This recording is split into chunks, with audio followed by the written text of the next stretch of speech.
Let me show you how to update the site's header and footer.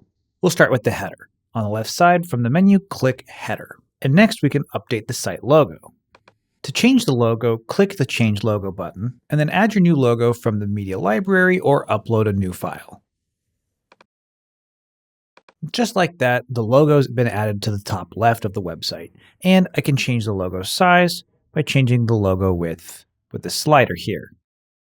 Next, let's update the site footer. We'll back out to that main menu, and then select Footer.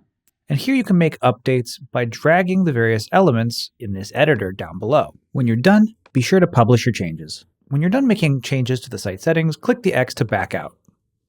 And here we can see our beautiful new website. Now you know how to set up your WordPress website with DreamHost, and you know how to customize it using Elementor's intuitive tools.